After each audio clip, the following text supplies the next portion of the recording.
Hola comunidad 100% fiscal. Hoy platicaremos de opciones para recibir percepciones y ganancias como socio, accionista o CEO. Bienvenidos. Es un tema muy importante porque el hecho es de que los que son socios de una empresa y los que son contadores de alguna empresa o CEOs de alguna empresa, hemos encontrado en nuestra práctica diaria una serie de problemas en cuanto a que el contador sabe perfectamente cómo pagarle a los colaboradores, a los trabajadores, a los técnicos de la empresa, si es una empresa de fabricación, si es una empresa de servicios. El contador es experto en ese tema. Y tiene un área de recursos humanos, tiene un área de pagos.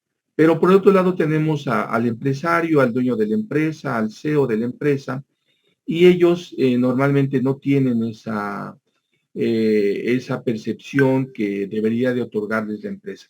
Y nos encontramos en un tema bien complicado porque la práctica nos ha enseñado que el contador o el dueño de la empresa se allegan de información de otro tipo y comienza a haber un desorden en las empresas. El mayor asunto que tengo yo con las empresas, y se los comento, es que les atendemos algún asunto de alguna auditoría, algún juicio de nulidad, o les reestructuramos la empresa por algún problema fiscal, y entonces estamos en esa percepción. Sin embargo, de inmediato pasa el tiempo y nos comienza a decir, fíjate que no me pagan a mí en la empresa, soy el accionista o tengo acciones de la empresa o soy socio de la empresa. ¿Y qué crees que a mí no me paga mi contador que porque me dice que es muy caro o porque la erogación es muy alta?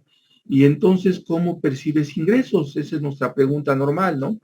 Y entonces me dice el contador, o me reúno con ellos y me dicen, no, pues ¿qué cree que yo le doy la vuelta así para bajar la base?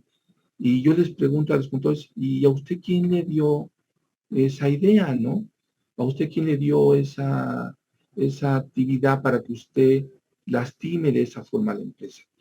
Y al accionista les comento que tienen esa situación porque no hay un marco general.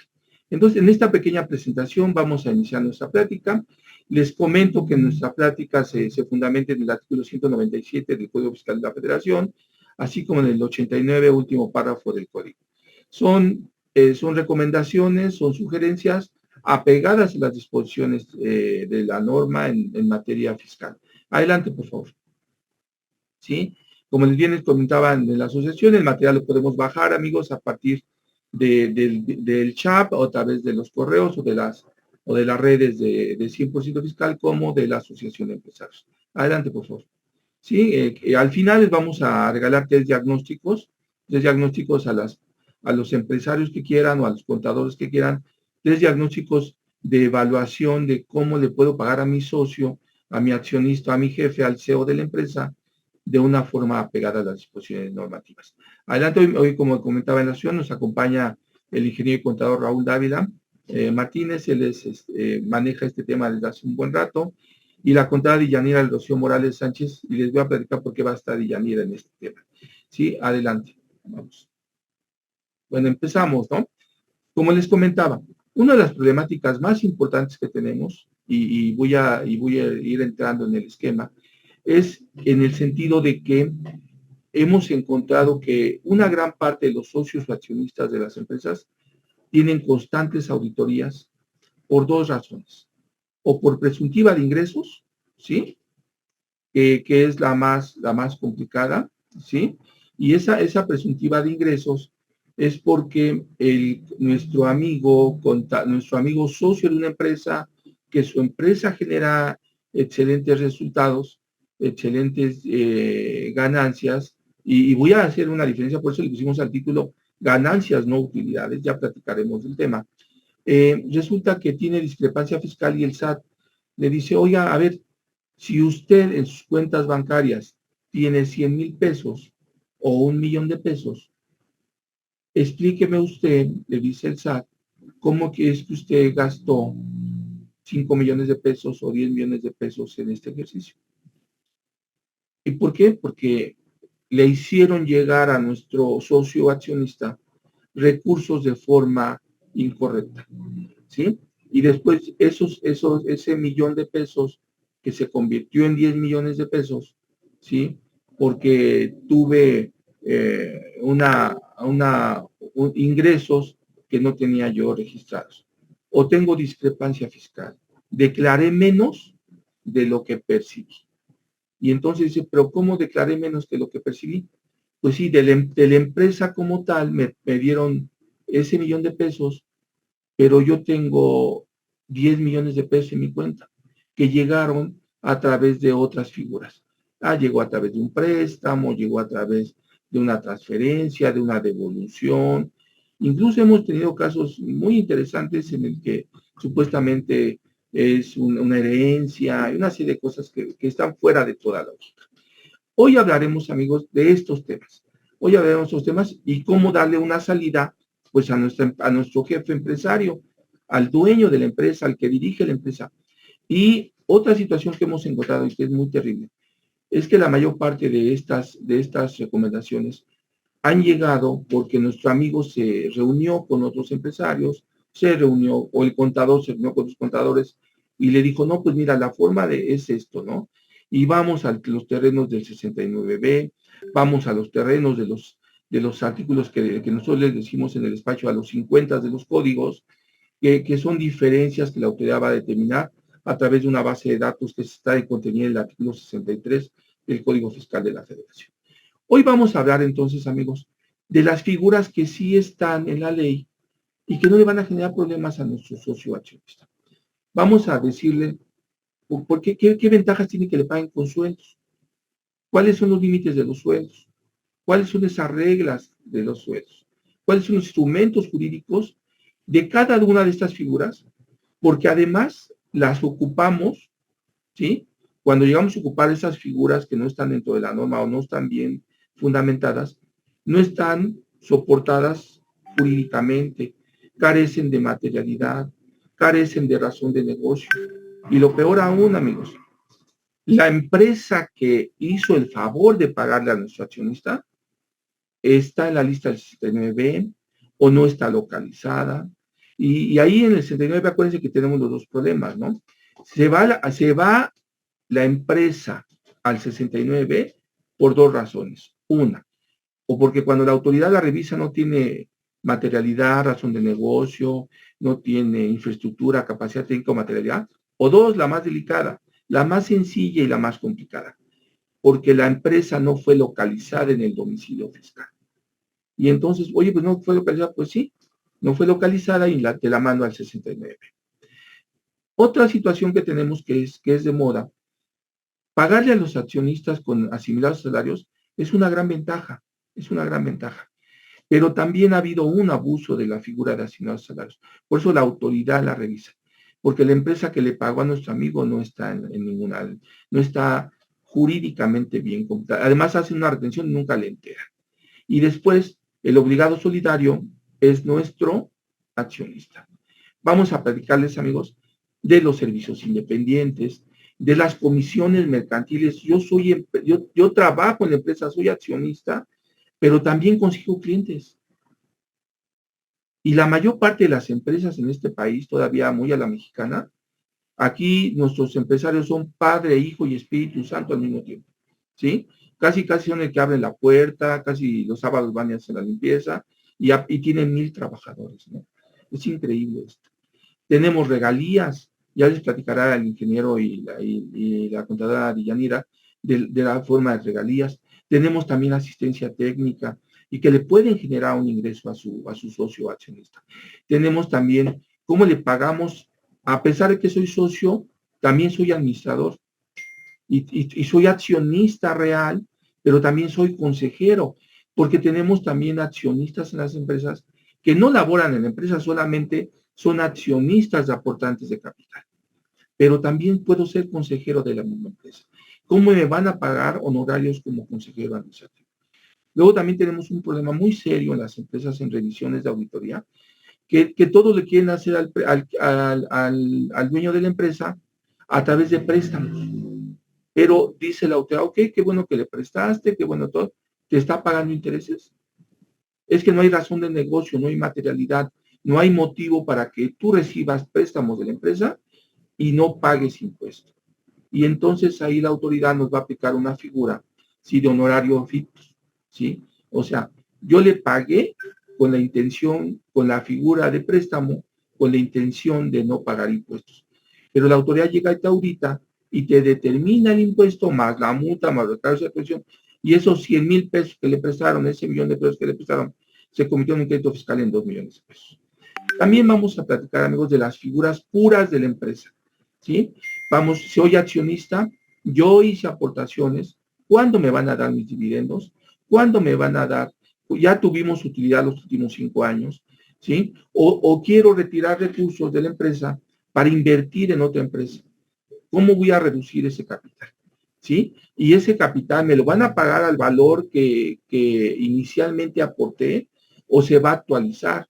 Y yo les digo, un problema que encontramos constantemente en las declaraciones del ejercicio de las personas morales es que nuestros compañeros, y me incluyo, y todos mis compañeros contadores, pues no hacen el papel de la CUFIN, no hacen el papel de la UFIN, y cuando queremos repartir, pues en la declaración de ejercicio no está este dato.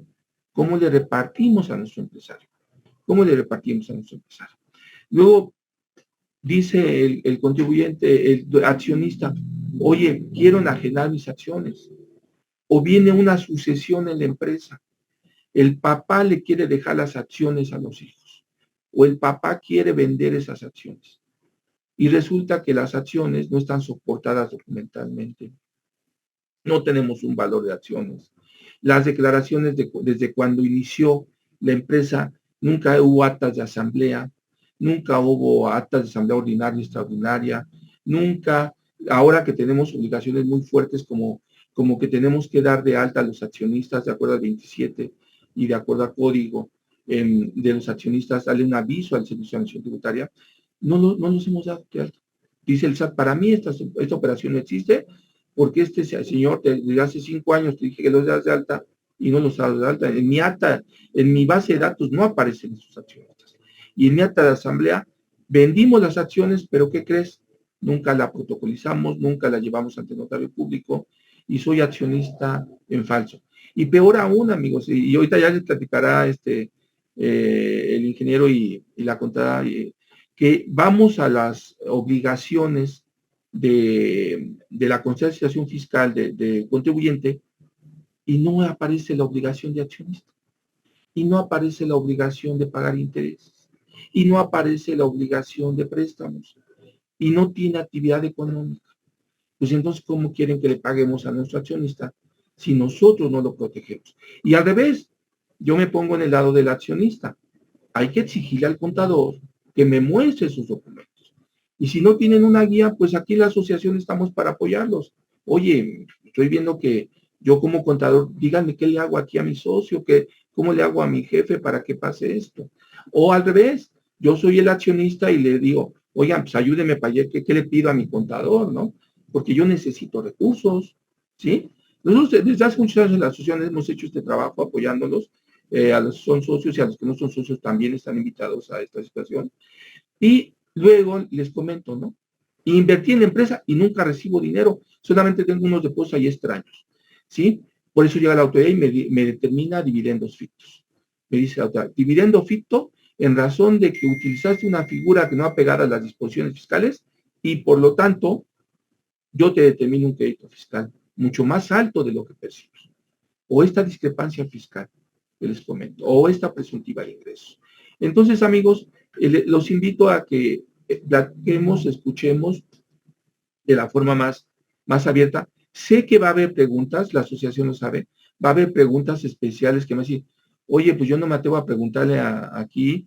Ustedes pueden usar el chat, pueden usar nuestras redes sociales, nuestro WhatsApp, tienen nuestros contactos y platicamos. Oye, Raúl, ¿cómo ves que yo tengo esto? De verdad, muchos amigos de la asociación se acercan y platicamos y dime, oye, fíjate, yo tengo esta situación y ya saben que estamos para servirles. Adelante, por favor.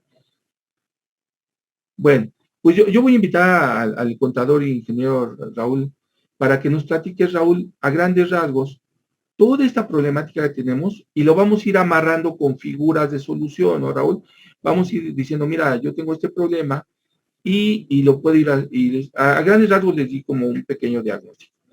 Y les vamos a platicar en el material que les entregamos, lo vamos a ir desarrollando. Porque ustedes pueden ver el material y seguramente dicen, no, pues ya aquí tengo las respuestas. No, hay que saber qué hay atrás de cada figura para que yo respalde mi figura, para que yo blinde a mi accionista como contador o responsable jurídico de la empresa, pero al mismo tiempo yo como accionista le pida a mi contador o a mi abogado que me diga con qué elementos me voy a respaldar en caso de una revisión.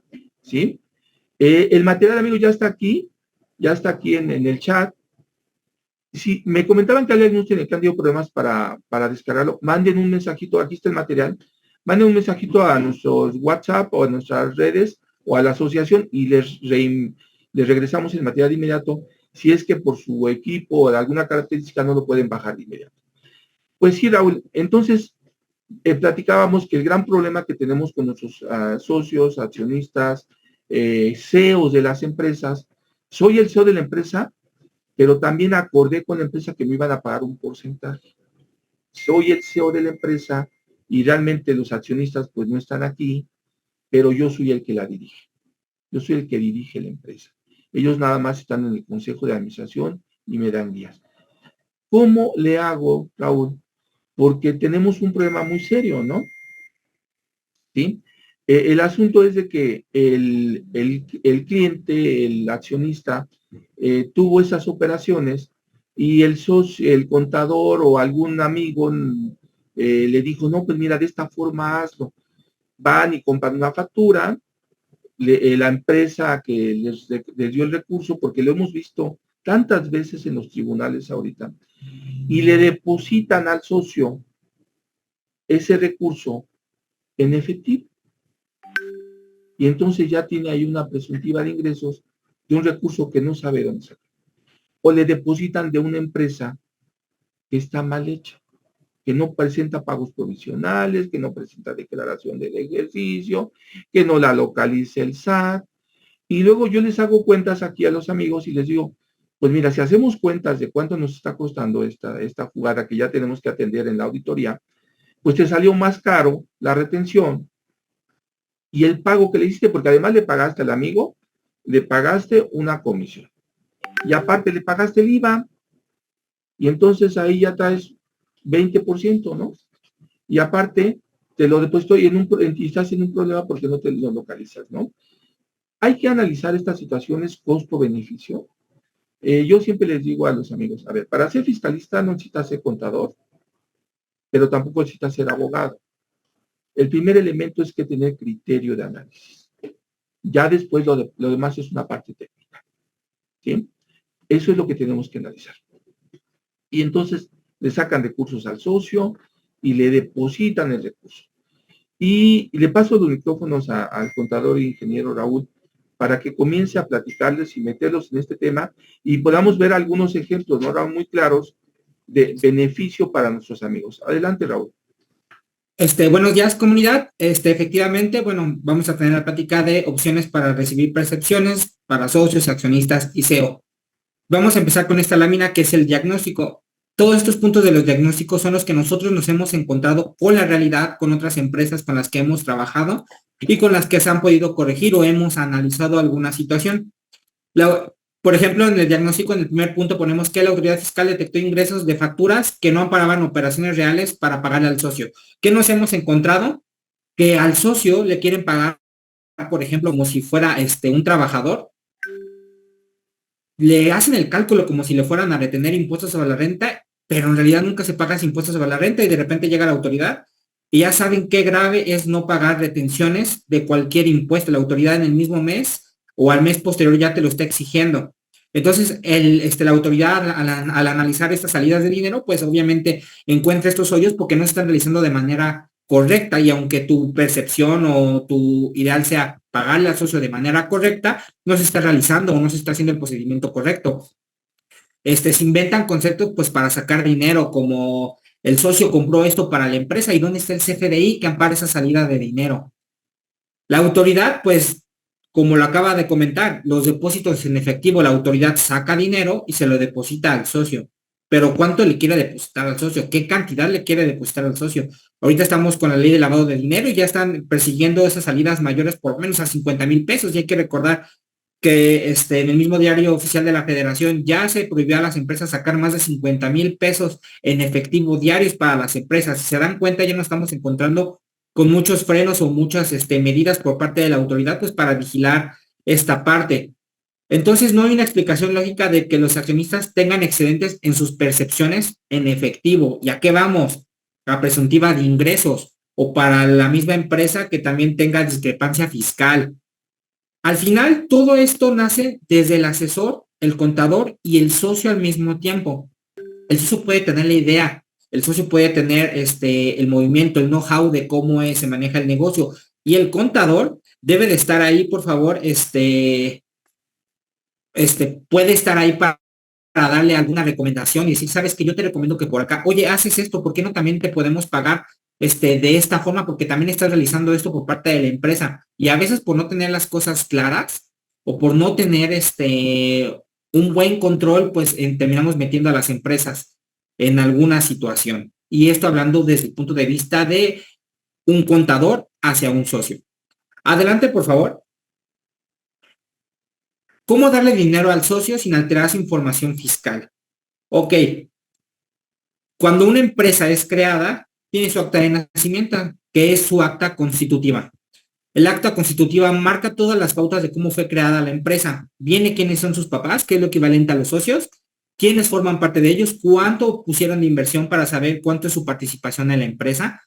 Cuando eres socio, pues tienes un beneficio que vas a obtener utilidades cuando la empresa las genere. Y cuando no hay utilidades, pues simplemente no se paga y se van replanteando esas pérdidas y se van compensando en años posteriores. No solamente te dice cómo son los socios, te dice cómo está conformada su mesa directiva, si es que tiene una mesa directiva, si tiene un administrador único, un consejo de administración, quién la administra, cuál es, quién toma la decisión real. Y desde ahí podemos partir para ver cuál es una de las alternativas en las que se pueden recibir algunas de estas alternativas de liquidez. El problema es que el asesor o el accionista no conocen las figuras fiscales y sus ventajas. Entonces, solamente creemos que existe la empresa, como también existen otras alternativas, como puede ser la copropiedad, si eres un constructor y que tú nada más puedes prestar el know-how de la construcción, otra empresa se dedica a poner el material y otra empresa solo pone el terreno. Y también nos podemos ahorrar un montón de gastos en esa parte. También el problema es de los notarios, y si hay un notario aquí, pues lo puede constatar, ¿no? Simplemente llega una persona y dice, ¿sabes qué? Quiero construir una constructora, y a veces se toma el esqueleto de alguna otra acta de asamblea de alguna otra constructora y se la ajusta. Sin embargo, eso también está mal, porque a lo mejor no se ajusta a los parámetros de la empresa que tú quieres crear. Cada empresa es especial. Tenemos constructoras que son especialistas en estructura, otras que son en instalaciones, otras que son en electricidad. Y si también no planteamos desde el principio esa diferencia, después no solamente nos encontramos con problemas de alternativas de liquidez para los socios, sino también ahora con actividades especiales o actividades especializadas, y nos metemos ahora a REPS. Entonces es importante que cuando crees una empresa tenga todos los elementos que tú necesitas. Sin embargo, si ya tienes la empresa, entonces en alguna otra asamblea se va ajustando y se van corrigiendo esta parte para favor de los socios y para favor de tu acta de nacimiento de la empresa, pues que si ya se creó mal, pues tenemos posibilidad de corregir. Adelante, por favor.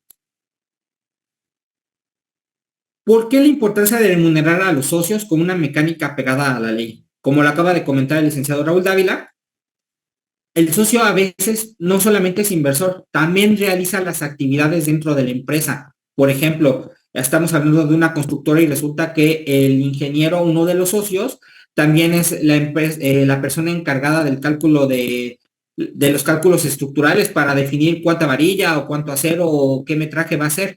Entonces, en esta situación, ¿por qué no pagar al socio una manera extra por esa colaboración? O a lo mejor si se le paga y no se le está pagando de manera correcta, y a lo mejor podemos encontrar alguna alternativa como una actividad profesional y que le pagamos por medio de honorarios, por ejemplo, o a lo mejor él tiene un horario y le podemos trabajar, le podemos pagar como trabajador de la empresa. O sea, hay que revisar cada situación de la empresa, el papel y el lugar que ocupa dentro de la empresa, y a lo mejor el socio no está siendo beneficiado de la mejor manera por parte de la empresa, y la empresa sí le da el dinero, simplemente no lo hemos ajustado de manera correcta. Entonces, esa es la importancia de remunerar a los socios, pero que están dentro de la empresa.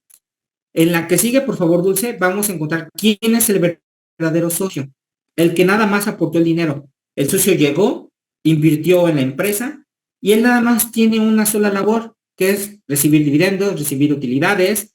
Como solo aportó capital para la empresa, él solo espera a que sea rentable, pues para recibir esa inversión de regreso. En teoría, pues como dice, solo recibe utilidad y ya. Él participa en las juntas de asamblea, está en ese momento, pues cuando se decretan utilidades. Si necesita sacar un dinero extra, pues se le va a pagar por dividendos. ¿Sabes qué? Quiero vender mis acciones. Y ya nos vamos a encontrar con el otro concepto de que hay que revisar CUCA, que hay que revisar CUFIN, que hay que revisar toda esta parte de la ganancia que le quiera sacar a las acciones, pues para pagarlo en equivalente de dividendos. Esa es su única labor si él no es socio. Llevar a cabo, hasta él también está en las asambleas, obviamente. Adelante, por favor. Ok, también en la plática, pues, estuvimos mencionando ahora no solo socios y accionistas, sino también CEOs. ¿Quiénes son aquellos socios? A veces existen personas que tienen mucho dinero para invertir, pero a lo mejor no tienen el tiempo para dirigir y contratan personas o tienen conocidos que saben que son muy buenos para los negocios. Lo hacen CEO de algún grupo y les ayuda a mover toda esa inversión. Y lo hemos visto nosotros en varias ocasiones. Pero a veces el CEO está topado a lo mejor en un salario, pues también por competitividad, también por las reglas que ya están, pero a veces se le quiere dar una retribución y también puede caer aquí, a lo mejor sin ser socio accionista, pero a lo mejor para combinarle con alguna de estas alternativas. ¿Por qué lo metemos junto a socios accionistas? Porque el CEO también forma parte de la toma de decisiones en las mayorías de ocasiones cuando la empresa tiene socios. Entonces, la primera pregunta es, ¿se puede ser, no, atrás por favor, ¿se puede ser socio y empleado al mismo tiempo? Pues la respuesta es sí, pero hay que ver qué participación tiene el socio. Primero hay que definir qué es un trabajador, y el trabajador pues es el que tiene un contrato laboral con alguna empresa, una persona física, que le estás prestando un servicio en un tiempo determinado. Para esto pues podemos irnos al artículo 20 de la ley de la Ley Federal del Trabajo. Por favor, hay un audio que está ahí por ahí abierto. Gracias. Y nos dice qué características se hacen diferente a un socio a un trabajador. Para esto vamos a ver dos jurisprudencias. Adelante, por favor. Pero bueno, hablando antes de esto, vamos a hablar de la persona moral. ¿Qué es la persona moral? La persona moral es dos o más contribuyentes que se unen pues para crear a este nuevo contribuyente que es persona moral. Puede ser formada tanto como personas físicas como personas morales.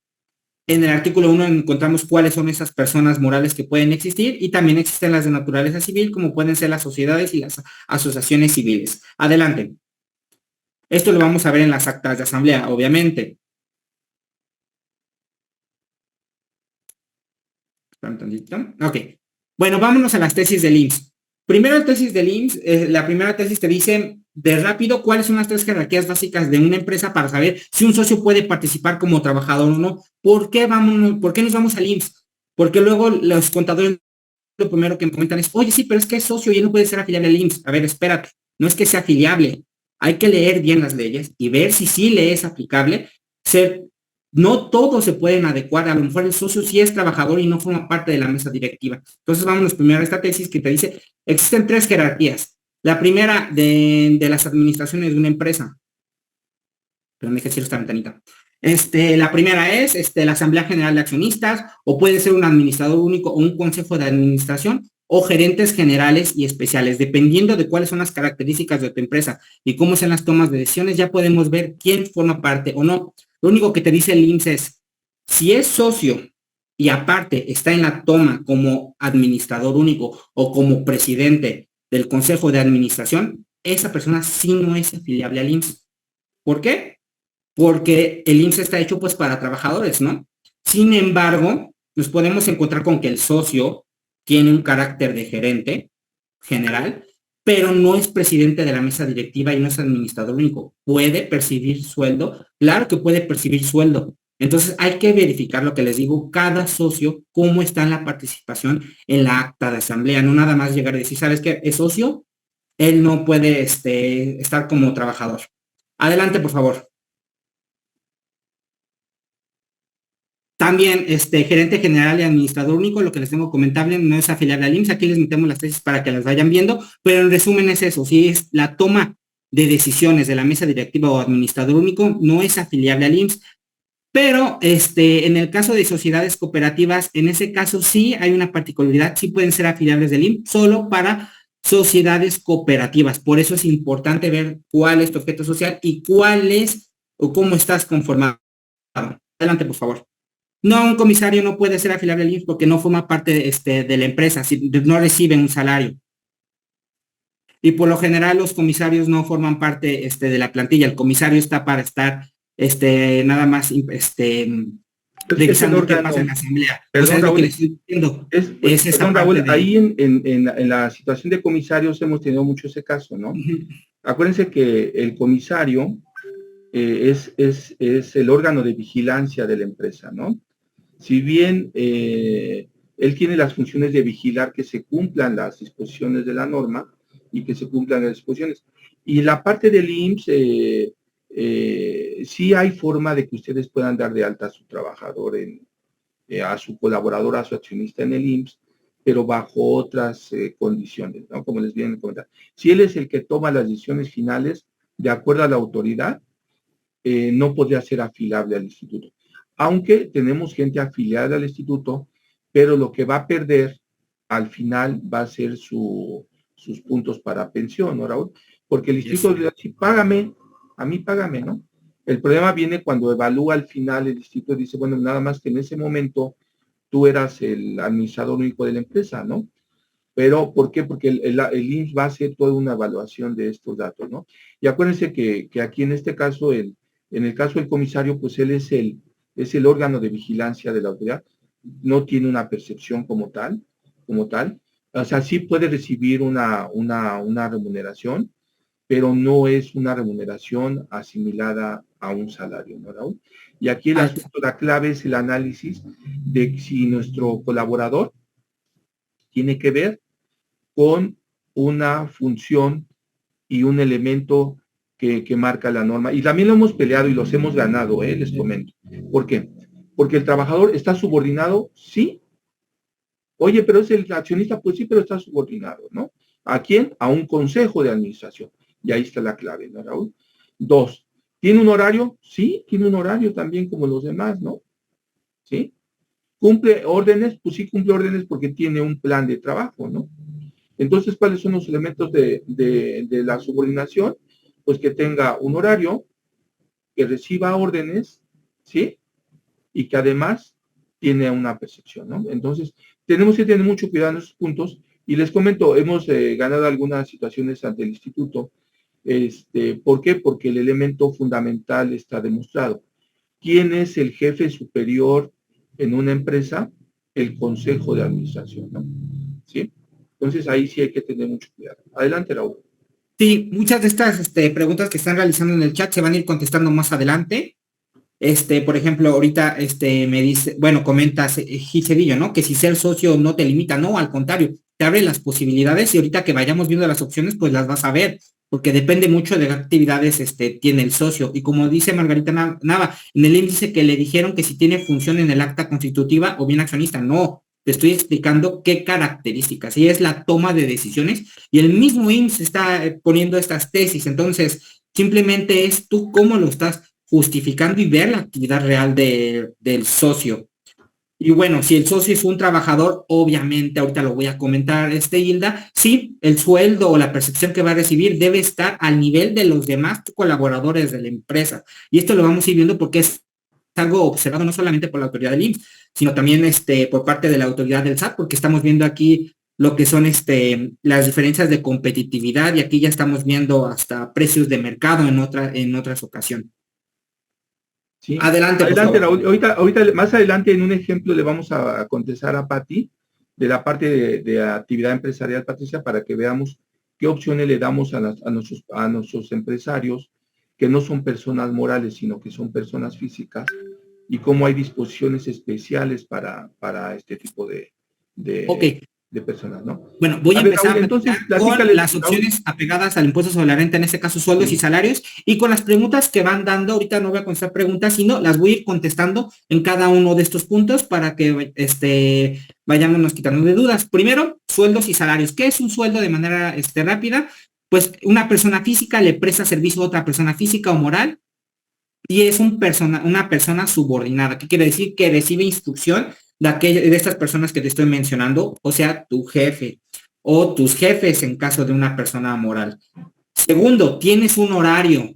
¿Por qué? ¿Cómo es que sabes que tienes un horario? Porque cuando llegan y te contratan, pues tienes un contrato donde te dice los horarios laborales de la empresa. ¿Qué es el trabajo en realidad? Pues se entiende por trabajo toda actividad humana, intelectual o material que se les preste a las personas que acabamos de mencionar. Y este resumen se lo estoy poniendo de manera mágica, viene en el artículo 8 de la Ley Federal del Trabajo. ¿Qué recibes por este servicio? Un sueldo, que es una remuneración que recibes por esta prestación realizada a estas personas. Adelante. Se puede ser entonces empleado y también socio. En el artículo 12, fracción 1 de la Ley de Seguridad Social te dice que sí, en la misma ley del Seguro Social te lo dice.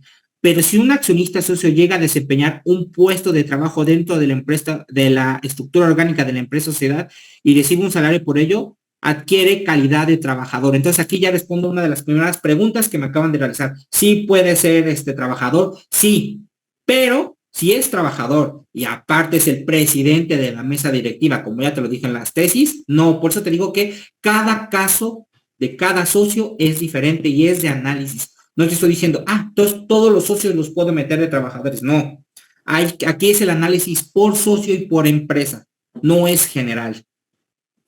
En el caso, como dijiste, Rafa, en el caso de una SAS, como son una persona, él es la persona que ejerce el control. No, por eso te digo que cada caso va a ser diferente, es de análisis. Adelante. ¿Los accionistas pueden darse de alta en el IMSS? Pues lo acabamos de ver en la ley del IMSS. Sí se puede. Adelante. Y hago mucho énfasis, nada más es esta parte. Toda esta parte de ley te la estoy metiendo pues para que tú le estés verificando y te puedas dar una idea más clara sobre esta parte. Simplemente quiero hacer mucho énfasis. Sí puede, pero si él es la toma de decisiones como administrador único o presidente de la mesa directiva, no puede. ¿Por qué? Porque ahí entonces no está una subordinación porque él toma las decisiones. Y esa es la parte importante para ser afiliable del IMSS. Eres un subordinado.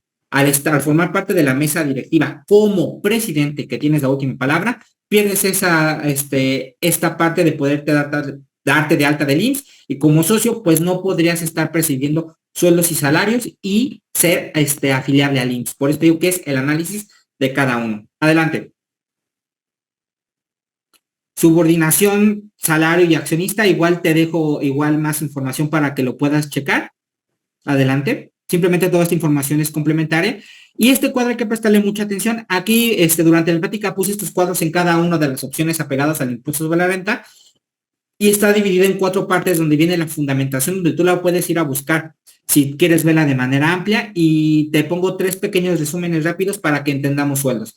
Límites para su obtención en caso de socios y accionistas. Deberá realizarse una evaluación y análisis de puesto. ¿Qué quiere decir? Que si el socio le voy a dar, como lo acaban de mencionar ustedes, un carácter de gerente y yo tengo más gerentes, el sueldo debe ser igual al de ellos. ¿Qué quiere decir? Competitividad y que verdaderamente sea igual. No porque sea el socio le voy a dar 70,000 pesos y a los demás les voy a dejar en 30. No, debe ser el mismo. Hay que tener lógica en esta parte. Entonces deben ser al salario y valor del mercado. 2, se tendrá que timbrar los recibos de nómina y pagar la nómina al igual que el resto de los colaboradores. ¿Qué quiere decir? Que al volverse trabajador, obviamente va a recibir las mismas percepciones y beneficios que cualquier trabajador.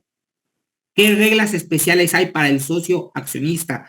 Que debe existir una relación laboral formal, que quiere decir un contrato, y como es trabajador, a pesar de que a lo mejor esté en la mesa directiva, no debe ser la persona que toma decisiones.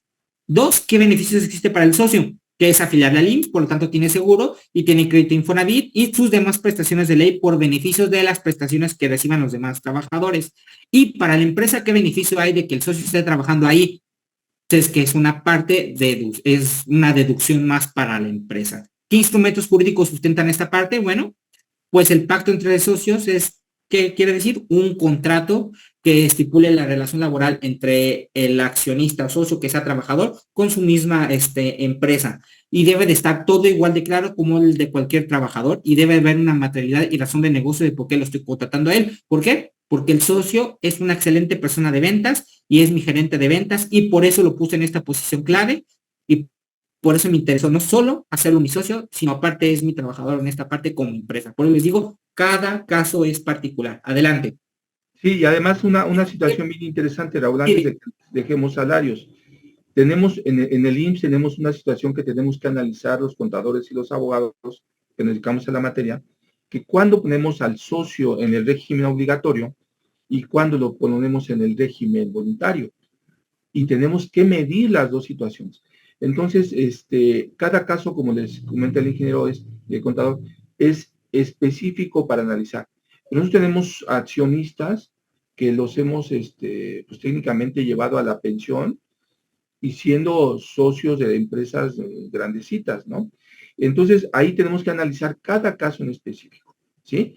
Y ya platicaremos. Pero entonces, Raúl, yo ya me salí del esquema de los sueldos, de los salarios, ¿no? Y me voy a ir a otras figuras que me van a permitir percibir ingresos. Bien, tú le dices a nuestros amigos que nos acompañan, los empresarios que nos van de la asociación y los invitados. A ver, yo soy accionista de la empresa, pero mi contador me dice que no me puede recibir esos ingresos, ya me hizo depósito, ya vino el SAT y me revisó. Incluso aquí hay 2 o 3 participantes en la reunión que son invitados también, que ya han tenido las visitas del IMSS muy fuertes, ¿no? Que han tenido las visitas del IMSS porque utilizaron figuras fuera de la norma, ¿no? Y además hay figuras que son en las disposiciones de ley en el 97, en el 93 de la ley sobre la renta, que si bien no tienen que asimilarse salarios, sí deben de estar bien respaldadas, ¿no? Ya platicaremos de ese tema. Pero Raúl, yo tengo unos asimilados, yo soy una persona que hace percepciones, hago una actividad dentro de la empresa y me van a pagar asimilados. ¿Qué actividad me pueden pagar asimilados, Raúl? ¿Y cuánto implica esa carga administrativa y de impuestos sobre la renta para esa empresa o para esa persona? Y aquí llevamos una ventaja de esta figura, ¿no, Raúl? El que va a emitir el CFDI es la persona física o la persona moral. Así, bueno, primero para cerrar sueldos y salarios, obviamente aquí tienes una tabla comparativa que es de grado medio no de peligro, sino de que observes la materialidad. Aquí voy a invitar a mi compañera Deyanira, que vamos a hablar de asimilados a salarios.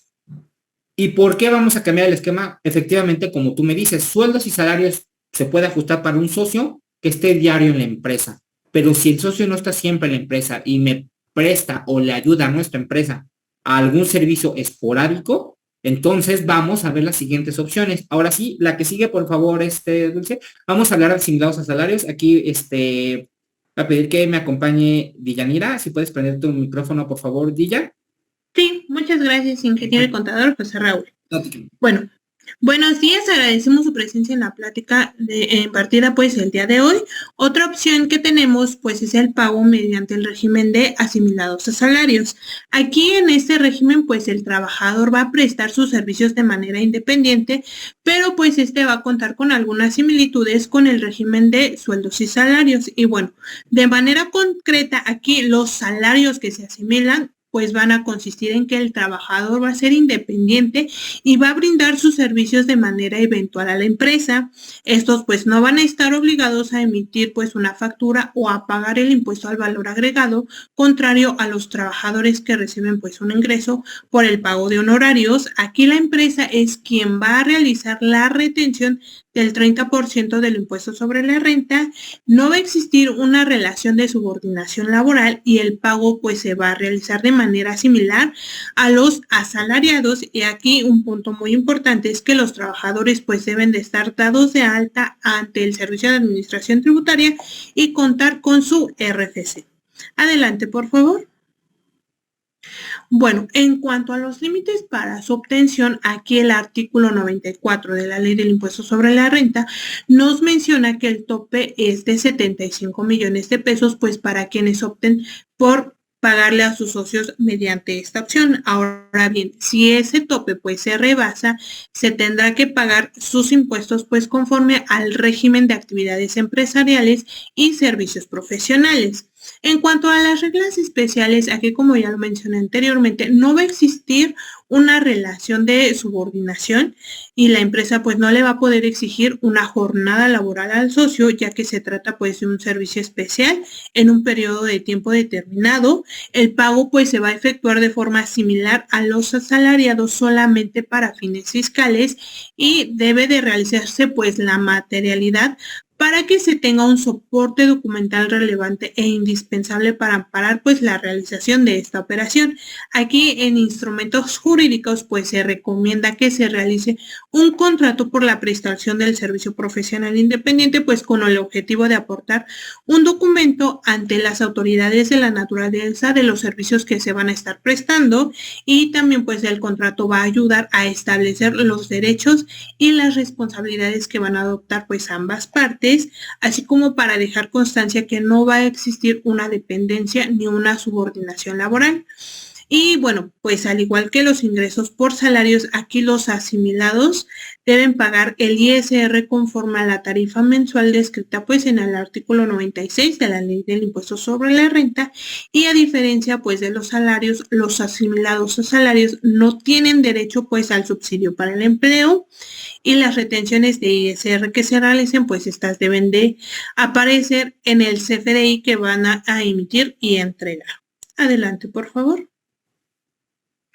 Bueno, aquí tenemos un pequeño ejemplo en donde se le va a estar pues pagando al socio mediante el régimen de asimilados a salarios. Se va a determinar el ISR de acuerdo a la tarifa mensual del artículo 96 de la Ley del Impuesto sobre la Renta, y así pues vamos a calcular el sueldo neto que va a estar percibiendo. Adelante, por favor. Antes de que pasemos a esta parte, si quieres regresarte, por favor, Dulce. Una de las particularidades que podemos ver del asimilado a salario es que nada más hay retención de impuestos sobre la renta, no se está pagando IMSS, entonces no es, como dice Deyanira, no es una subordinación. Entonces, al no haber una subordinación, no le podemos estar pagando al socio mes con mes asimilado a salario. ¿Por qué? Porque después el IMSS va a presumir esta parte de que en realidad no es una persona que te presta un servicio esporádico, es un trabajador, y va a llegar a perseguir estas partes de percepciones no pagadas. Por eso es importante, como lo dijo Deyanira, tener un contrato y que haya una lógica en esta parte de que le estoy pagando al socio o accionista como asimilado a salario. Otra característica antes de pasar a los siguientes temas es que esta no lleva IVA. Y como lo acaba de comentar Dilla, ¿quién es el encargado de emitir el de asimilados a salarios? Pues la empresa que le paga al socio. Ahora, estoy viendo que tienen muchas dudas con la retención del 35%. No, si tú le estás pagando mes con mes un asimilado a salario, todo depende de la cantidad que le estás pagando asimilado a salario. Pero más adelante vamos a ver en monumentos al Consejo de Administración.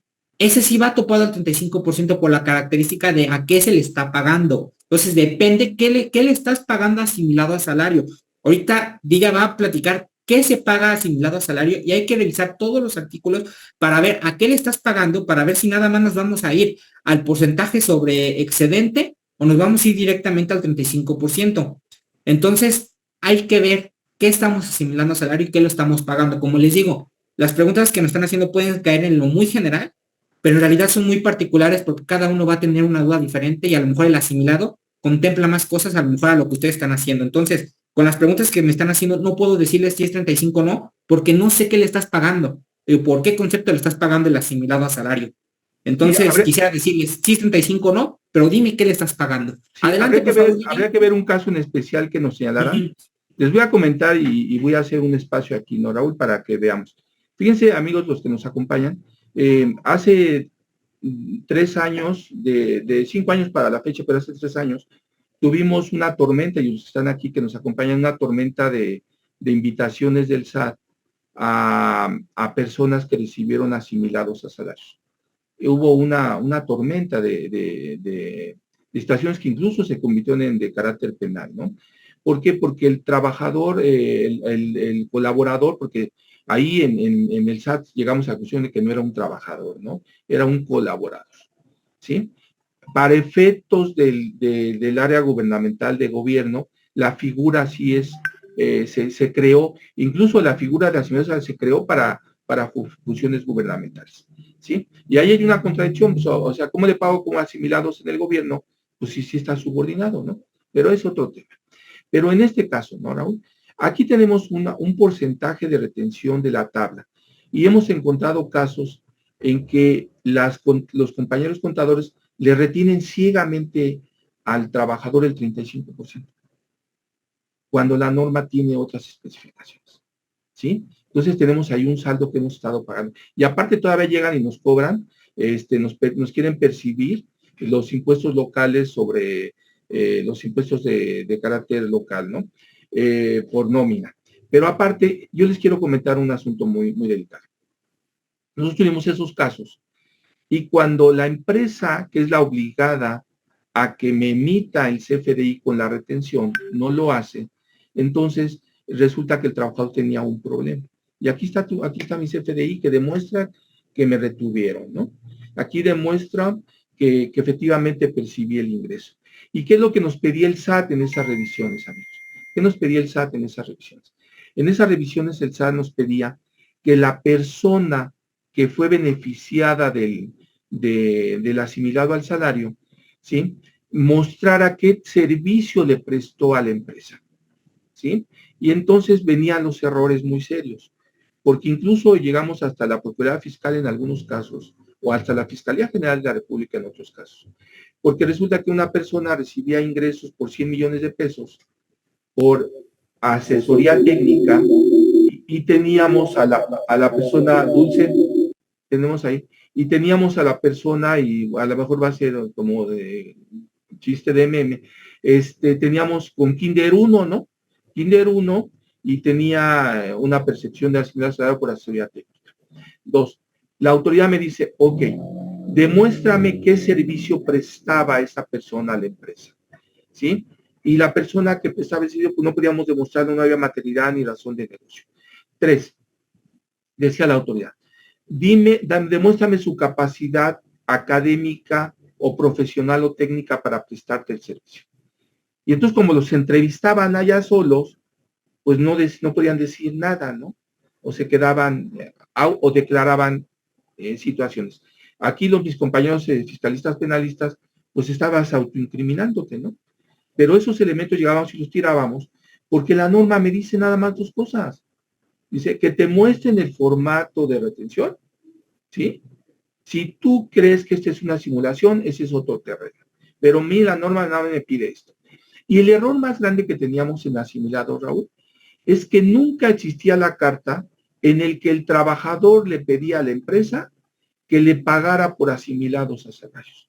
Ese detallito era el más fuerte de todos, porque no le prestábamos, no había una carta en que el trabajador le decía a la empresa, págame por asimilados. Y la autoridad te dejaba caminar y te dejaba caminar hasta que te determinaba, y entonces, como en ese elemento técnico yo no había cumplido la solicitud de que me pagara asimilados, te determinaba el crédito. Nos salíamos de la parte pecuniaria penal, demostrábamos que sí era un colaborador, pero en la parte administrativa se perdían los juicios en el tribunal o se perdían los juicios ante el IMSS, porque el IMSS también te lo señalaba, y el IMSS, ¿qué te hacía? Pues para mí es un trabajador subordinado. ¿Y por qué es un subordinado? Porque ¿qué crees que declaró mi colaborador? Porque le preguntaban, a ver, ¿me da su horario de trabajo? Y ellos ponían, sí, yo entro de 9 a 6, ¿no? O de 9 a 7. 2, ¿trabajaba usted con las herramientas de la empresa o con sus propias herramientas? Y el colaborador, como no sabe las reglas del asimilado, decía, pues a mí me daban el material. Y luego le decía, ¿quién era su jefe? Y él decía, pues Juanito era mi jefe. Pues no que eras asimilado, ¿sí? Entonces, yo lo que les quiero decir en el fondo de esta plática, amigos, es que esos detalles son los que cuentan en un servicio cuando le vayamos a pagar a un colaborador bajo cierta figura, ¿sí? Porque daban todos los elementos de lo que empezábamos la plática, ¿no, Raúl? Todos los elementos de subordinación, ¿sí? Entonces, ¿era asimilado o no era asimilado? ¿O era subordinado o no era subordinado? Y entonces, ¿qué pasaba, Deyanira? Pues les determinaban el IMSS y les decía el instituto, pues para mí estos son subordinados y son trabajadores, tienen un horario, tienen un jefe y trabajan con las herramientas de la empresa, ¿sí? Pero digamos que pasábamos todas esas con el cliente. Y cuando le pedían a la empresa que mostrara las retenciones de la empresa que le pagó, si era la empresa de los mismos accionistas, pues a lo mejor tenía ahí una determinación porque no hizo las retenciones. Y acuérdense que aquí tenemos un asunto muy delicado en 108 y 109 de código. El llevar a cabo retenciones y no enterarlas se puede convertir en un delito penal fiscal. Se puede convertir en un delito penal fiscal, ¿sí? Pero resulta que la que buscábamos que le pagara un tercero, a nuestro cliente o socio a través de asimilados.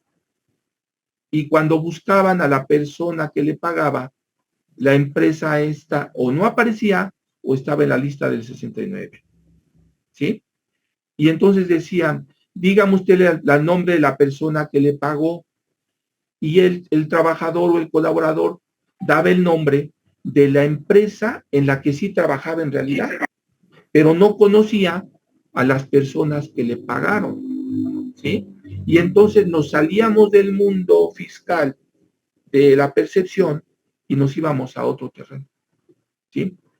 Ha empezado a bajar esta figura de análisis, ¿no, Raúl? Y sin embargo sigue siendo muy vigilada por la autoridad fiscal. Sigue habiendo muchas invitaciones para explicar esta figura, pero ¿cuál es la recomendación? Si le vamos a pagar por asimilados, Raúl, ¿a quién sí le podemos pagar por asimilados? Y siempre y cuando tengamos los elementos para demostrarlo, ¿no? Porque, por ejemplo, en esta, ¿no, Raúl? Vamos a hablar, por ejemplo, a miembros del Consejo Directivo de Vigilancia, pues enséñame el acta cuando se reunieron, ¿no? Y que está firmada. Y tiene su regla característica, por ejemplo, como lo que ahorita me dicen, es que, ahorita lo que dijeron en el chat, ¿no? Es que el 35 directo, bueno, en la ley del impuesto sobre la renta, en el 96, en su cuarto párrafo, te dice a cuáles se les va a aplicar el 35 directo para asimilados. No. Y es como decimos, ¿qué estamos pagando como asimilados a salarios? ¿Qué servicio? Es que es un servicio que me prestan esporádicamente. Ah, pues entonces sí nos vamos a la tabla y vemos cuál es su porcentaje, ¿no? Pero no, ¿qué crees que es un horario al consejo de administración? No es un directivo, es de vigilancia, es consultivo. Ahí te dice exclusivamente que esos se van al 35. Entonces, por eso asimilado de salario, también ha habido una confusión y como lo mencionas, ¿qué es lo que más persigue tanto la autoridad fiscal como otras autoridades? Retenciones. Entonces hay que ver qué se está expresando en el CFDI y qué servicios sustenta ese CFDI para que no también la autoridad no presuma que falta retención, por ejemplo. Sí, no todo es igual porque en algunos la percepción no va a ser directa al 35, ¿no? Y eso lo vamos a ver si quieren. Ya los que tengan un caso en especial, con mucho gusto lo analizamos y con mucho gusto les damos la solución, porque resulta que en las autoridades que tengo más retenciones que la norma me señalaba, ¿no? Y hemos pedido incluso la devolución, ¿no? A ver, espérate, fue pago del indebido, ¿no? ¿Sale? Ok. A ver, Raúl, hay otro que le prestamos, otra situación, es ¿a quién les puedo pagar bajo esas figuras, no? Pues para el caso de nuestros accionistas, pues a los miembros del consejo directivo, al consejo de vigilancia o consultivo. Y aquí hay una gran confusión, ¿no, Raúl? ¿Le pago el asimilado a salario por un periodo de un mes o le pago por el periodo en el que fue a darme esa asesoría, ¿no? O participar en ese consejo, ¿no? Entonces, también toda esa figura la tenemos que analizar, ¿sí? Porque aquí hay confusiones, muchas confusiones. Yo le voy a pagar como ser miembro del Consejo de Vigilancia. El Consejo de Vigilancia está en el Consejo de Administración, ¿sí? Y en ese sentido, Emilio, te voy a poner un ejemplo muy claro. Si tengo que pagar, tengo que hacer retenciones, pero depende de la actividad por la que le voy a pagar el asimilado. A ver, si quieres se lo ejemplifico. Por ejemplo, a ver, tu socio es ingeniero. Entonces te va a prestar un servicio especial, no tiene dado de alta como actividad profesional, pero le vas a pagar por un asimilado a salario porque es algo técnico. Le pagas un asimilado a salario y ese sí paga conforme a la tabla y nos vamos fijando en qué porcentaje va a pagar. Y va a ser una vez al año, por ejemplo, porque nada más fue esa consulta. Ahora, ese mismo ingeniero forma parte del consejo de administración, ¿sale? Y es socio. Como le estás pagando consejo, pero ahora por ir al consejo, ese va al 35%. A lo que vamos depende cuál es el asimilado a salario, sobre qué estás pagando, qué servicio le está prestando. Como lo dices, entonces podemos tener una persona que cobre como 3 veces al mes por asimilables. Sí, pero hay que separar muy bien qué le estás pagando y que tenga todas la materialidad. ¿Por qué? Porque si prestó un servicio consultivo del lado técnico, obviamente hubo un contrato de por qué lo consultaste a él, hay un trabajo técnico que sustente ese trabajo y obviamente va a salir un CFDI que dice por asesoría técnica, por estructuración. Ahí ya te di un ejemplo. ¿Sabes qué? Es por que se juntó la asamblea y le voy a pagar por consejo de administración. En el CFDI va a venir honorarios al consejo de administración porque se juntó tal día por las características tal. Y por ese, de acuerdo al artículo 96, cuarto párrafo, te dice, como se están juntando por esto y le vas a pagar porque son por directivos de vigilancia o consultivos, te dice que ahí te vas a ir a la tasa más alta del 35%. Entonces, ese es el otro problema, Emilio, que también no se hacen a tiempo a veces los FDIs. Y al final, como es un asimilable a salario, también nos hemos encontrado con ese problema.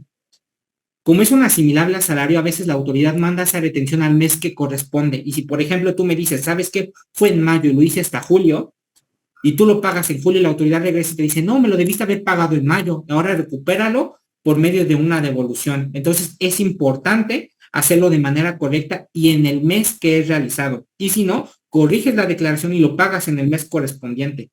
¿Cómo podemos analizar esto con visor de nóminas? Y es que es increíble la cantidad de que si estamos haciendo no con mucho orden el asimilable a salarios, los problemas que es que sí los pagué, pero no saqué el recibo. Es que esa es la cosa, Emilio. Pero es una de las problemáticas que podemos ir corrigiendo a futuro. Para seguirle dando a otras opciones, porque yo creo que también hay que ver más opciones, vamos a ir adelantando. Asimilable a salarios, como veo, les interesa mucho en esta parte, pero es un mundo. Entonces, sí. Servicios independientes. Dilla, aquí en el caso diferente, es Sí, Emilio. No te preocupes, Emilio. Si quieres, pues podemos sacarlos, Emilio. Nada más que vamos a tener un problema cuando los FDIs aparezcan en la revisión, ¿no, Deyanira? Ahí nos van a brincar los FDIs y nos van a decir a qué periodo corresponden. Y acuérdate que aquí la inteligencia artificial lee en el momento en que se emitió. Entonces tenemos que tener mucho cuidado ahí en ese tema, porque nos lo van a acumular en el periodo en que lo emitas, ¿no, Deyanira? A menos que señalemos en el CFDI que corresponde a tal periodo. Y aquí hay un gran tema, ¿no, Deyanira? Fíjate, Emilio. Es diferente, ahorita con la figura que traemos, dice la norma, te voy a multar por cancelar CFDIs, ¿no? Y entonces te voy a aplicar la multa. Aguas, porque es diferente cancelar que sustituir, ¿eh? Entonces tenemos que tener mucho cuidado ahí, ¿no? Y a ver, Raúl, y otra figura que tenemos es los servicios independientes, ¿no? ¿Sí? Sí. Bueno, aquí en esta forma de pago mediante servicios independientes, pues la persona física va a prestar servicios de manera independiente, pues ya sea una empresa a un individuo.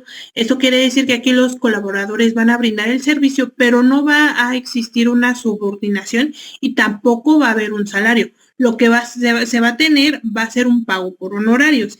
Y aquí, bueno, pues dentro de los servicios profesionales que pueden contemplarse, asesorías pues en las diversidades áreas de la empresa, son por ejemplo pues ventas, mercadotecnia o temas de consultoría administrativa, y aquí pues el accionista se convierte en asesor de la empresa y por esta razón pues va a tener un ingreso.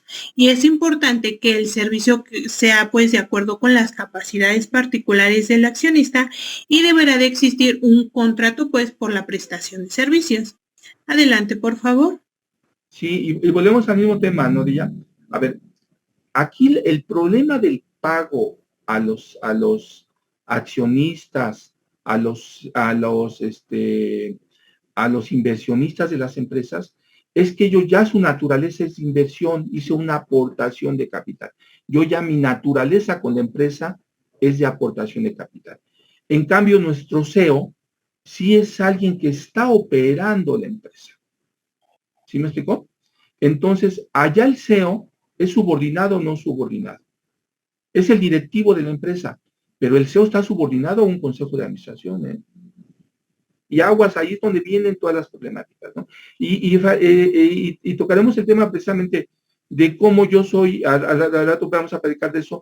Yo soy el dueño de la empresa y están trabajando en mi terreno, ¿no? O en mis instalaciones. Y yo ya hice una aportación, pues ese es un arrendamiento. ¿Sí me explicó? A ver, entonces aquí está la figura muy, muy clara, ¿no?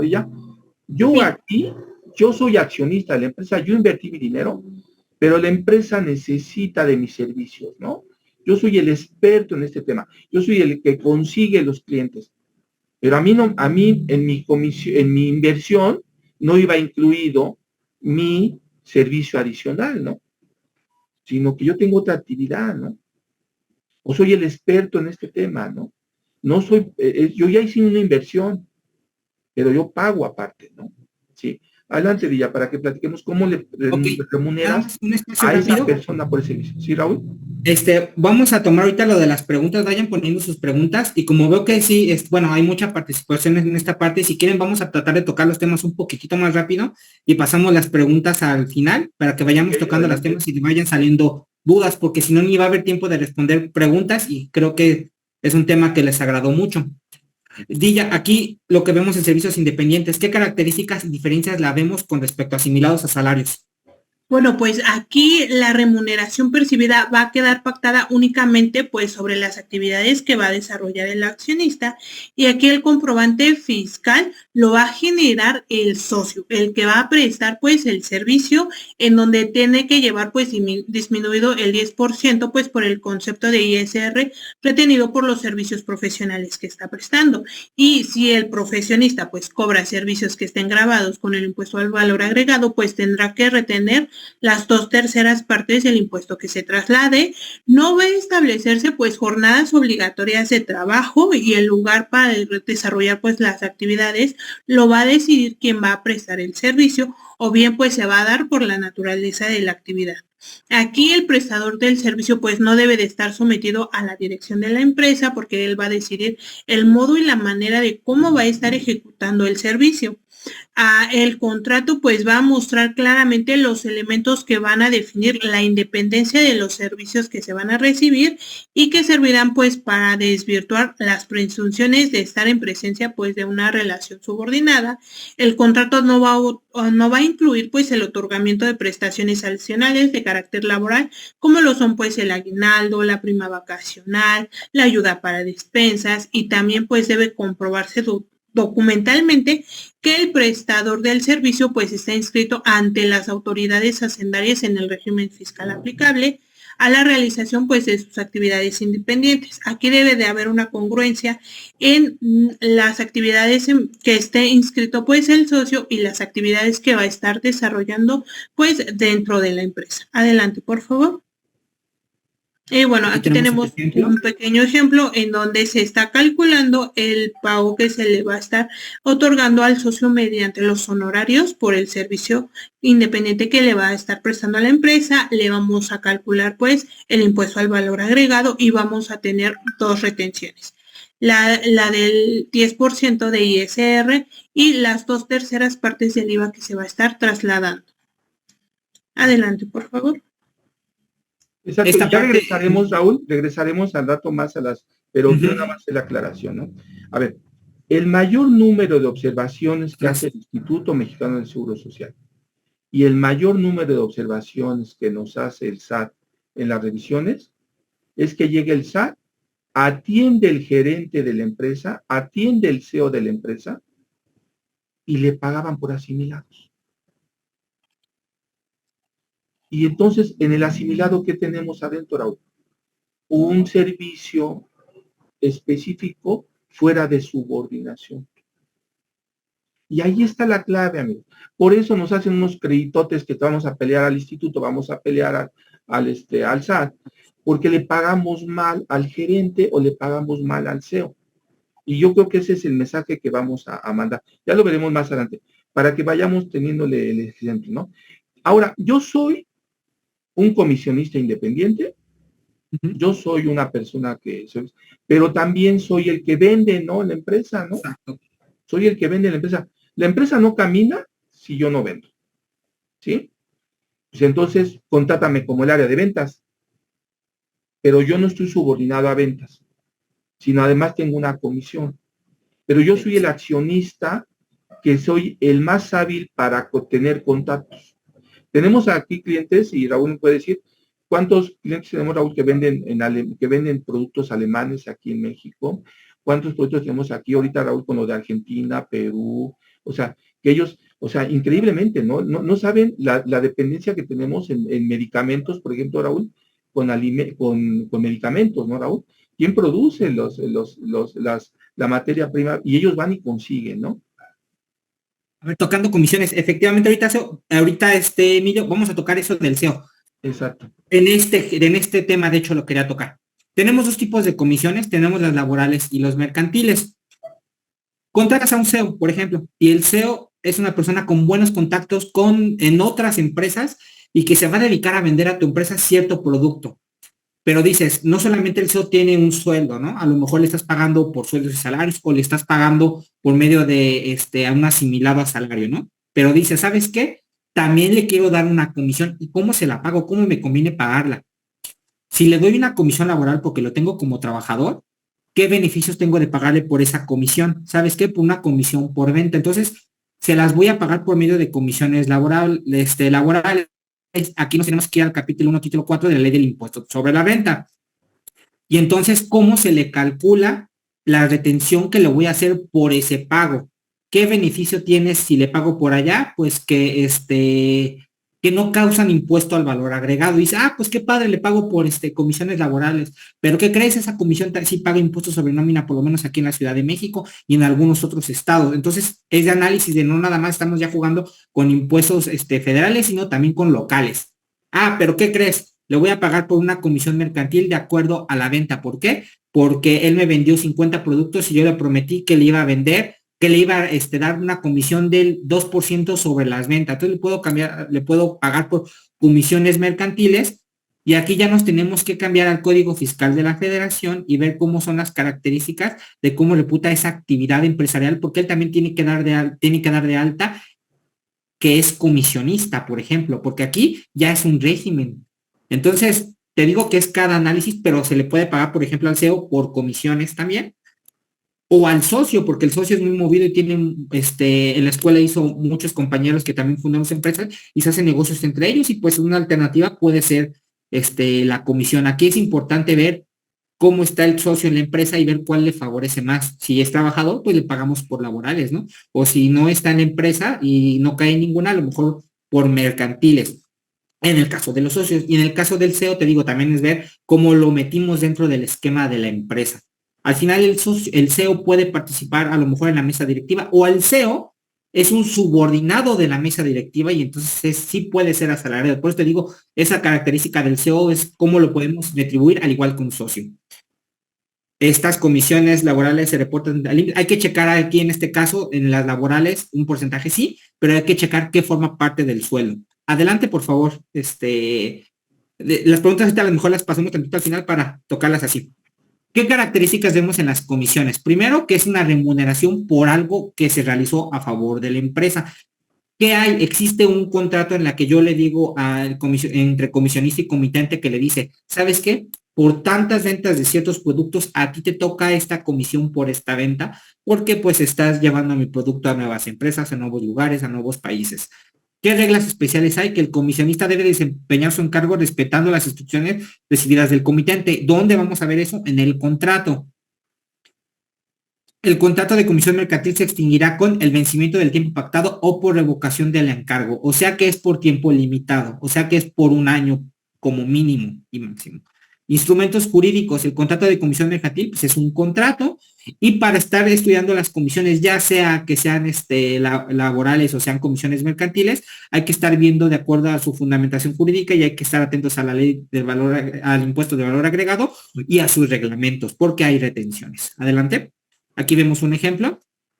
En un caso de un servicio por mercantil, y aquí les pongo las tres figuras de comisionista, comisión y comitente, por si no las conocían, pero para que sepan quiénes son los que participan en este contrato, y un servicio de comisión. Adelante.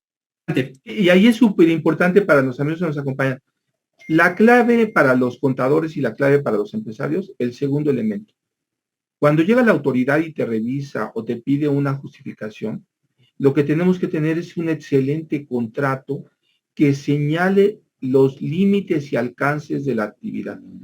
Porque hemos tenido casos, ¿no? Por ejemplo, que yo vendí el producto, mi contrato se quedaba en un año, pero ¿qué crees? Que la operación que estaba yo trabajando, y como diría uno de nuestros clientes, se cocinó cuando ya había terminado el contrato, ¿no?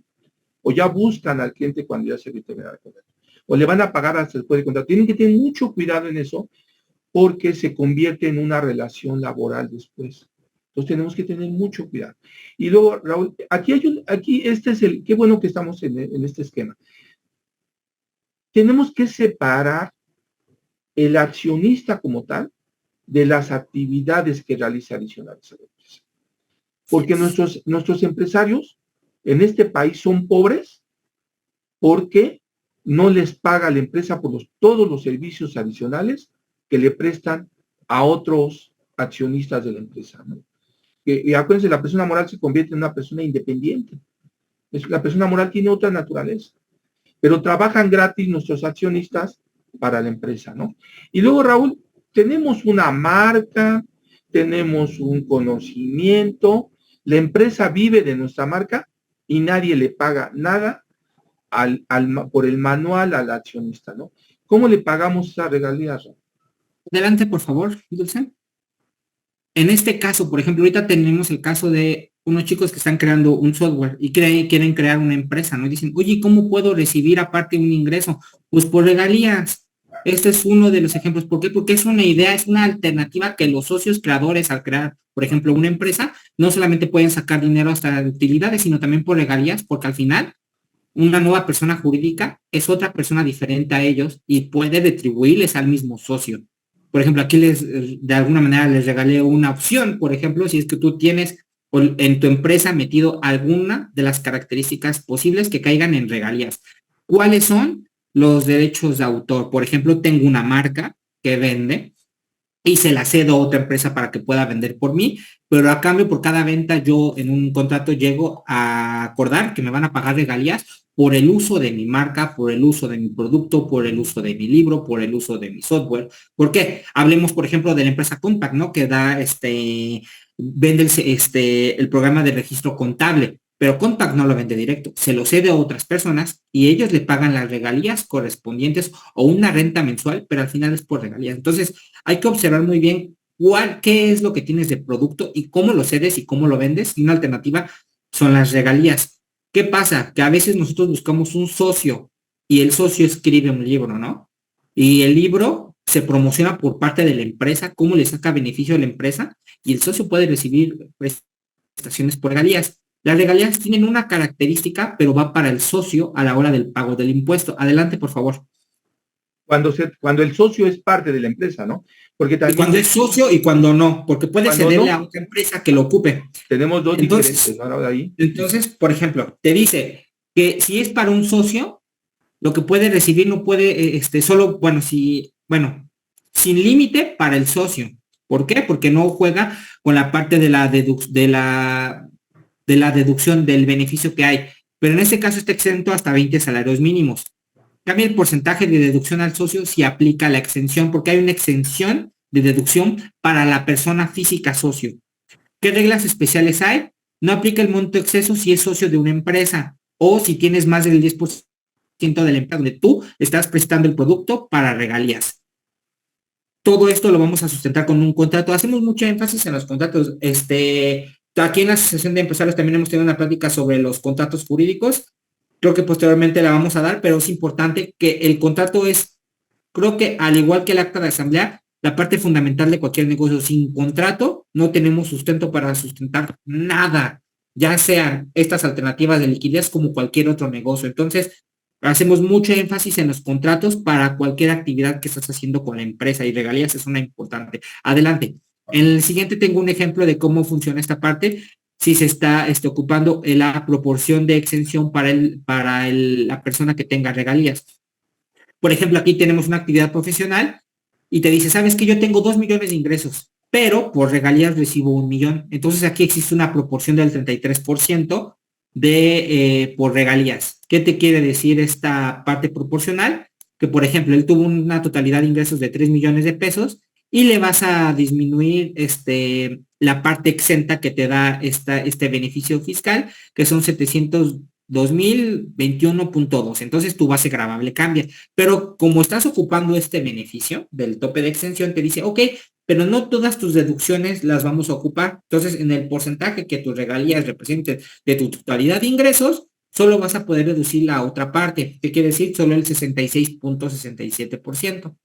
Entonces, te dice que todas tus deducciones las vamos a multiplicar por la parte que tú tienes en el porcentaje de regalías, y esa va a ser tu parte no deducible, y tu base de impuesto para el cálculo de impuestos en anual pues va a cambiar en esa diferencia. Adelante.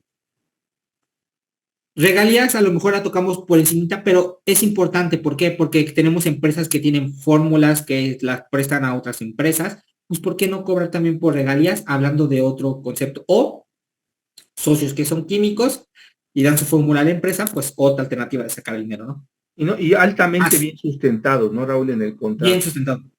Y luego tenemos al socio que hay planta en Monterrey, hay planta en León. Tenemos un caso muy especial y un cliente que admiramos mucho, jovencillo, a los 21 años había hecho 20 millones de pesos estando estudiando, ¿no? Con su gran capacidad que tiene.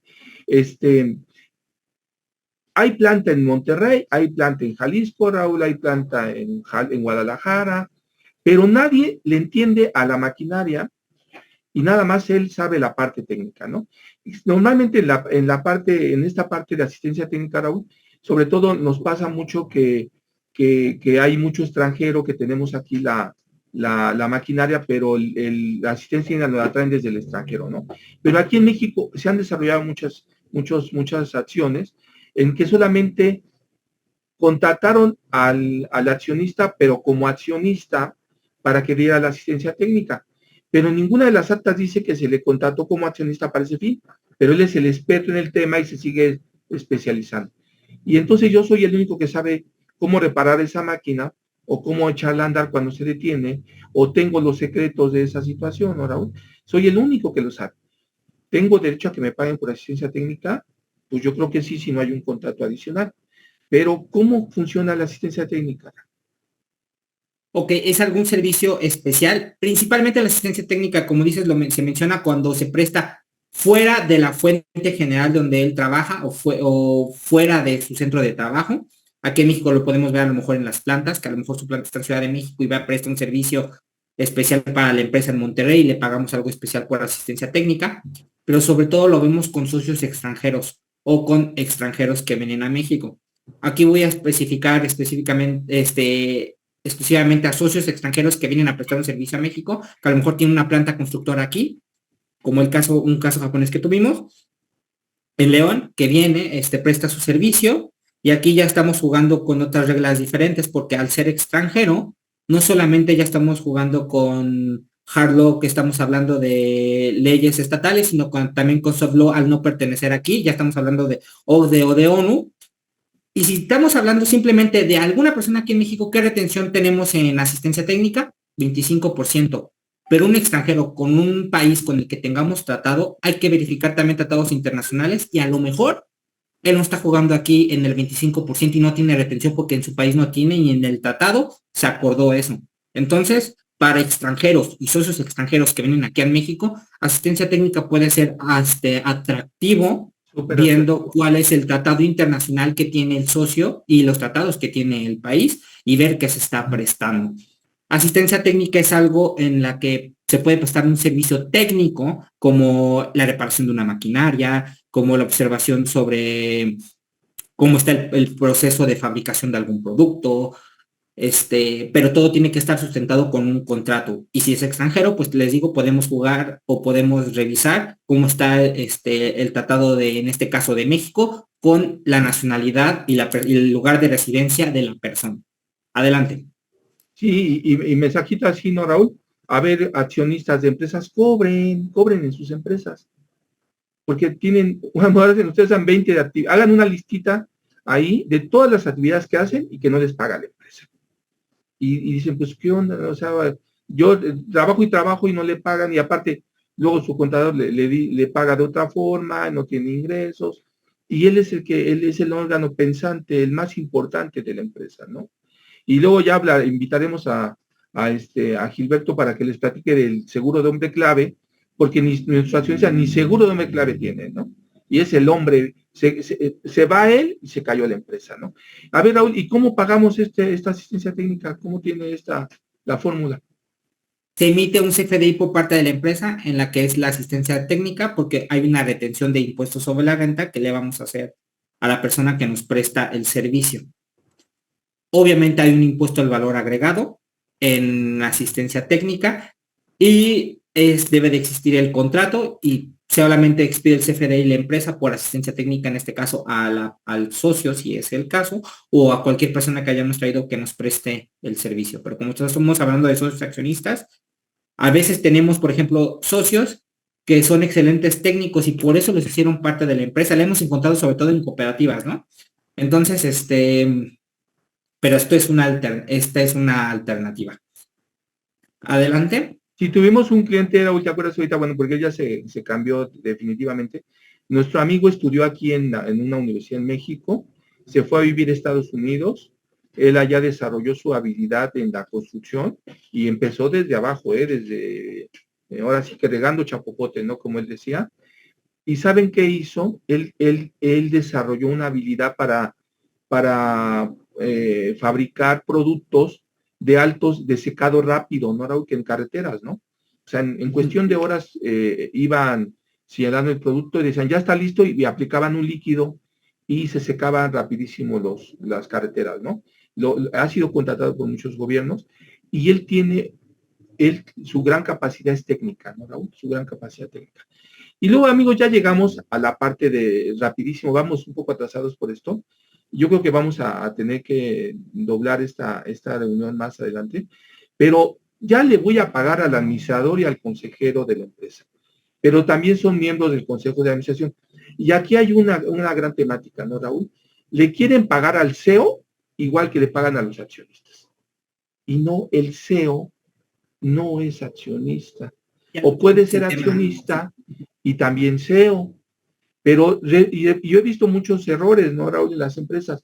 Se traen al CEO y le ofrecen acciones de la empresa y le siguen pagando con un salario. Entonces tenemos un temazo ahí, ¿no? ¿Cómo le pago a mis accionistas, a los miembros del consejo de administración por su acción de 1 hora o 2 horas en la reunión? Porque le voy a pagar por esas horas y luego el SAT nos cuestiona, oiga, ¿cómo le paga 100,000 pesos por 1 hora de servicio? Si nada más que el consejero en 1 hora me resolvió los problemas que yo tenía de 6 meses, ¿no? O tomó la decisión trascendental de la empresa, o tomó la decisión de la inversión o no de la inversión, ¿no? Y nuestros consejeros, amigos, no les pagan en este país. No les pagan, ¿no, Raúl? Y tienen que aprender a cobrar porque si no, no son accionistas. son accionistas y aparte trabajan para la empresa, ¿no? ¿Cómo le pagamos al consejero, Raúl? Ok, este es un asimilado a salario, como lo mencioné anteriormente, y si les contesté en sus preguntas de 35 o no 35, este sí es el 35% directo. ¿Y cuáles son las reglas para los honorarios del Consejo de Administración? Tienen un límite para su obtención, como es un honorario, al igual que los demás en conjunto de honorarios, no puede exceder del 10% de total de las otras deducciones. ¿Qué quiere decir? Que estos honorarios se juntan con los otros gastos de honorarios que tengan en servicios profesionales y en su totalidad que no excedan el 10% en el totalidad de deducciones. Dos, como se tratan de comisiones a ellos, se debe determinar de una manera a precio de mercado. Tres, que el importe total que se le pague, en este caso al honorario del Consejo de Administración, no sea mayor al funcionario de mayor jerarquía. ¿Qué quiere decir? Que si la persona de mayor jerarquía de la empresa recibe un sueldo de 30,000 pesos, tampoco vayamos a pagarle 100,000 pesos por honorarios al Consejo de Administración. Pero, como dices, ellos me resuelven en una hora el problema, pues bueno, pues se va a lo más alto, pero les digo, hay lógica en esta parte. Aquí no hay un contrato que se firma con ellos, porque tenemos un contrato social y tenemos aquí el acta de asamblea donde dice quiénes son los consejos de administración y simplemente va a estar relacionado al CFDI que se emita junto con la asamblea, si se realizó. Y así se va a relacionar y así vamos a poder justificar ese honorario al Consejo de Administración. Adelante, por favor. Claro que como sí, les dije, la subiremos también a nuestro canal de YouTube, el video, con mucho gusto. Como les digo, va directo. Esto lo podemos ver en el artículo 96. Si le quieren dar ahí una vuelta, y ahí les dice específicamente para cuando se trate de consejos de administración, consejos consultivos, de vigilancia, este honorario va al 35%. ¿Y por qué al 35%? Porque no se realizan todos los meses. Y si se realiza varias veces en el año, hay una justificación porque existen asambleas y la forma de justificar el honorario al Consejo de Administración. Adelante, por favor. Ok, Raúl, mira, es que me están mandando un mensajito aquí. A ver, mira, desafortunadamente se nos comió el tiempo. Aquí, amigos, les dejamos muchísimas figuras para pagar a nuestros socios y accionistas. Teníamos 1 hora y media para esta sesión. Vamos a tratar de buscar dividir esta sesión en más temas, ¿no, Raúl? Hay muchísimas figuras aquí que podríamos utilizar. No toquemos préstamos, intereses, el de arrendamiento. Los dividendos, también cómo utilizar la cuenta de utilidad fiscal, cómo hacemos la reducción de capital y enajenación de acciones, todas estas figuras, ¿no? Entonces, y luego la figura de la discrepancia fiscal, todos estos elementos. ¿Qué pasa cuando no las justificamos correctamente? No pudimos alcanzar. Entonces, vamos a cerrar esta con unas recomendaciones. En todas las figuras, amigos, elaboren soportes de materialidad y razón de negocio. Tienen que elaborarlas. 2, ¿no, Raúl? Implementar un compliance interno para yo pagarle a mis socios y acciones. Ya hay que tener un área en la empresa para solo compliance. Esto es importante. Exacto. Hay que trabajar, esto se trabaja en multidisciplinario, ¿no? Se trabaja entre contador, abogado, accionista, empresario, administrador de la empresa, ¿sí? Reevalúen su parte jurídica y fiscal de la empresa, ¿sí? Hagan una radiografía. Nosotros les hacemos algunos, los compañeros llegan, oye, Raúl, pues ya me llamó la atención lo que me dijiste, les hacemos el análisis y les digo, mira, pues aquí hay estas 10 figuras para que te paguen, ¿no? O 5 figuras, o depende de cada uno, ¿no? A los consejeros, ¿sí? Que te asesoren penal y fiscalmente, ¿no? Tienen que analizarlo, ¿no? ¿Sí? Y recuerden, siempre hay un riesgo, pero tienen que medir el riesgo. Y ese riesgo va a implicar el pago de alguna condición o no, me falta algún documento, ¿no? Tienen que darle el enfoque a su socio. Tienen que darle el enfoque al conjunto de la empresa, ¿sí? Tienen que tener capacitado al contador, al accionista, al socio. ¿Por qué? Porque el socio también lo tienen que capacitar. Por ejemplo, cuando yo les digo, van y los entrevista la Procuraduría Fiscal o la otra autoridad, y resulta que no sabía ni por qué le pagaban, ¿no? Él recibía su dinero y se lo gastaba, ¿no? Hay que hacer un plan de remuneraciones muy fuerte en la empresa, ¿no? Y sobre todo enseñar a nuestros socios accionistas a cumplir la norma, ¿no? ¿Sí? Y yo creo, y cerramos esta plática, Raúl, con el sentido, ¿no? Que yo creo que todo el que crea y genera empleo en este país y en cualquier país del mundo, merece que se le remunere. Merece que se remunere y se le remunere bien, ¿sí? Porque luego andamos haciendo deducciones ahí extrañas cuando el socio pudo haber tenido ese recurso, ¿no? O tiene depósitos fuera de la norma, ¿no, Raúl?